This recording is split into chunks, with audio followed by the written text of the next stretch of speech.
આજરોજ લીંબડી ગામે ફળી ભટિયાવાડા તરીકે ગામમાં આપણા આમ આદમી પાર્ટીની જે સભા રાખવામાં આવી એમાં આપણા ઉપસ્થિત મહેમાન એવા બારિયા સાહેબ તેમજ ભરતભાઈ ડામોર સાહેબ, બાબુભાઈ ડામોર સાહેબ, ડૉક્ટર શ્રી સાહેબ અને જે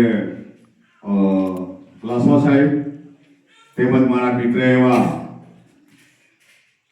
વિમલભાઈ, આ તમામ મિત્રોનું ખૂબ ખૂબ સ્વાગત કરું છું, અભિનંદન પાઠવું છું.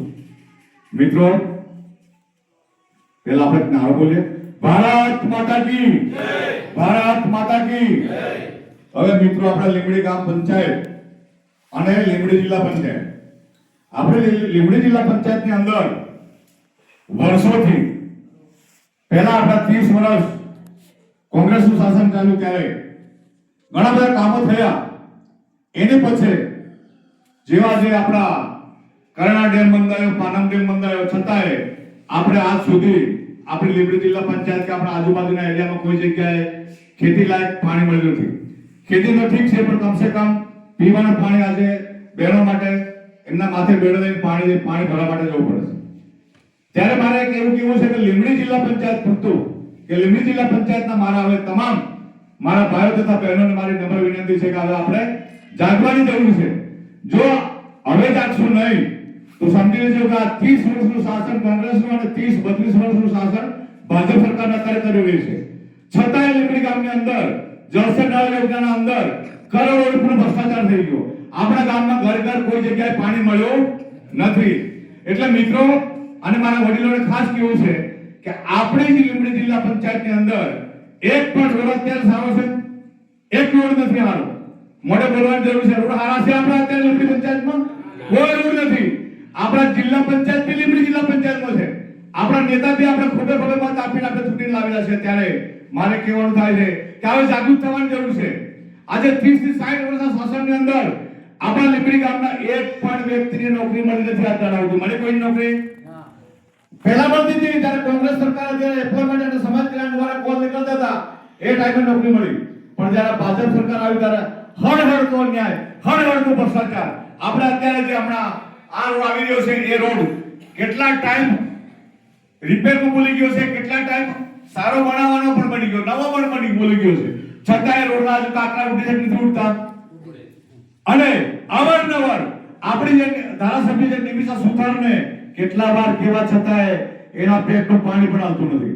ત્યારે મારે લીંબડી જિલ્લા પંચાયત તમામ મારા વ્યક્તિઓને, મારા વડીલોને કહેવું છે કે હવે જાગવાની જરૂર છે. અને જો હવે જાગશું નહીં તો સમજી લેજો કે આપણી પાસે હથિયાર છે જાગવાનું, જાગીએ ખરા અને હથિયાર પણ છે. હથિયાર એટલે કયું? આપણો કિંમતી મત. એ મતને હવે વેડફવાનું નથી. આ લોકોની આદત પડી ગઈ છે 200 રૂપિયા, 500 રૂપિયા અને 1 કોટીનો દારૂ આલી અને આપણને વેચાણને એક રાતમાં ખરીદી લે છે. ખરીદે કે નહીં ખરીદતા? ખરીદે છે ને. અત્યારે આ પ્રથા પડી ગઈ છે. આ પ્રથામાંથી આપણે મુક્ત થવાનું છે. જો ના મુક્ત થશું તો સમજી લેજો આપણી પાછલી પેઢી આપણને ગાળો બોલશે. કેમ કે હવે મોંઘવારી આસમાને પહોંચી ગઈ છે. મોંઘવારી આસમાને પહોંચી ગઈ છે અને આપણી પાસે રોડ રસ્તાના કામ નથી. વાત સમજો કે આજે જે એનઆરજીના કામ ચાલતો હતા એમાં પણ દુનિયાભરનો ભ્રષ્ટાચાર થઈ ગયો. જોબ કાર્ડ ઉપર જે કામ ચાલતો હતા એ પણ ખાઈ ગયા લોકો. અત્યારે આપણે પાસે જે આરસીસી રોડ એક પણ રોડ બનેલો નથી. અને બન્યા છે કેવા તકલાદી 6 મહિના વરસાદ, અત્યારે રોડ બનશે અને ચોમાસામાં વરસાદ પડશે એટલે તૂટી જાય. એટલે આપણે જાગૃત નતા, પણ હવે જાગૃત થવાની જરૂર છે. હર કોઈ જગ્યાએ આરસીસી રોડ થતો હોય કે પછી જે કોઈ મકાન ઝૂંપડું બનતું હોય ત્યાં પણ આપણે નજર રાખવાની જરૂર છે. નાળું બનતું હોય ત્યાં પણ નજર રાખવાની જરૂર છે. આ લોકો ભ્રષ્ટાચાર સિવાય બીજું કશું નહીં, ખાલી સિમેન્ટ પાથરી દે છે અને 6 મહિનામાં બગડી જાય છે અને કરોડો રૂપિયા કાગળ ઉપર બોલી જાય છે. માટે મિત્રો, આપણે લીંબડી જિલ્લા પંચાયતમાં તમામે જાગૃત થવાની જરૂર છે. અને જો જાગૃત ના થયા તો હવે સમજી લેજો આપણે વેચાવાનું નથી. જો ફરી વેચાઈ ગયા તો સમજી લેજો 5 વર્ષ સુધી રડવાનો વારો આવશે. આવશે કે નહીં આવે? આપણો ધંધો આ જ થાય છે. આપણે ચૂંટણીઓમાં પણ સરપંચની ચૂંટણી થતી હોય એમાં પણ આજે એક મતના લોકોએ 5,000 ને 10,000 2,000 રૂપિયા નથી આલ્યા આપે છે. અને એ 5 વર્ષ માટે આપણે વેચાણ થઈ જઈએ એ કેટલામાં? 200-500. હવે નહીં તમને મહેરબાની કરજો, હવે આપણે થવાનું નથી કે હજુ વેચાવાનું છે મિત્રો. હજુ વેચાવાનું છે? કોઈ બોલતા જ નથી. વેચાવાનું છે ભાઈ? જો વેચાઈ ગયા તો સમજી લેજો કે ફરી આપણે રડવાનો વારો આવશે. હવે આપણી લીંબડી પંચાયત શું માંગે છે? પરિવર્તન માંગે છે. માંગે નહીં માંગે પરિવર્તન? આજે વર્ષો વીતી ગયા, આ લોકોને ભરોસે લોકો ભ્રષ્ટાચાર અને કમિશન સિવાય કોઈ ધંધો કરતા નથી. આ રોડ મેં આપણે ટૂંક સમયમાં આપ્યું હતું. નિમિષા સુધર સાહેબને પણ કીધું હતું, છતાંય આ રોડ એમ કહે છે કે ભાઈ કેટલાય ટાઈમથી મંજૂર થઈને પડ્યો છે પણ કરતા નથી. કેમ નથી કરતા તમને ખબર છે? આ રોડ કામ કરતા નથી ખબર છે? ટકાવારી વધારે માંગે છે. જે કઈ કોન્ટ્રાક્ટરોને કામ સોંપવામાં આવે છે એમાં 25% અને 30% માંગતા હોય તો કોન્ટ્રાક્ટરો કામ કરે? ના કરે ને. હવે આ માર્ક કોને પડે છે? નેતાઓને પડે છે કે આપણને પડે છે? આ ગરીબ જનતાને પડે છે. અને ગરીબ જનતા આવી રીતે એક્સિડન્ટ થાય છે અને મહિનામાં ઓછામાં ઓછું 2-3 માણસોના હાથ પગ તૂટે છે આ રોડ પર. પણ આ નેતાઓને કોઈને પાણી પેટમાંથી હલતું નથી.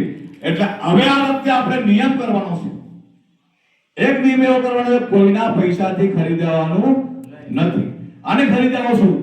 તો આપણા છોકરાને સારું શિક્ષણ નથી મળવાનું. શિક્ષણ મળે છે કોઈ જગ્યાએ?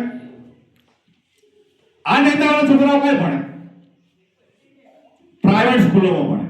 સરકારી સ્કૂલોમાં આ નેતાઓના છોકરા ભણતા નથી.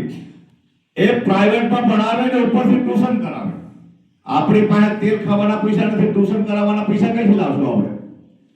તો આપણે પરિવર્તન લાવી દિલ્હી અને પંજાબની અંદર જેવી સ્કૂલો બની છે, દવાખાના બની છે, એવો આપણે પરિવર્તન લાવી અને પાયાની સરકાર આપણે બનાવવાની છે. તાલુકા પંચાયત, જિલ્લા પંચાયત જીતવાની છે આમ આદમી પાર્ટી. અને 2027માં ધારાસભ્યની જે ચૂંટણી આવે વિધાનસભાની, એમાં પણ આપણે બહુમતીથી આમ આદમી પાર્ટીને જીતાડવાની છે. તો આપણે આ ભ્રષ્ટાચાર મુક્ત થશું. બાકી આ લોકો આપણને છોસીને ખાઈ લેવાના છે. અને આપણે એક પ્રથા પડી ગઈ કે 200-500 ને વોટ વેચી દેવાનો. આ વોટ એ આપણો કિંમતી ને પવિત્ર મત છે. આપણે લોકોને આવી રીતે વેચાણ કરીને આપવાનો નથી. ગમે એટલા આવશે, ગમે એટલા રૂપિયા આવશે, પણ આ ધંધો હવે કરવાનો નથી કરવાનો ભાઈ. ને કોંગ્રેસ બી આવું કરે છે અને ભાજપ બી. એ બે મળેલી પાર્ટીઓ છે.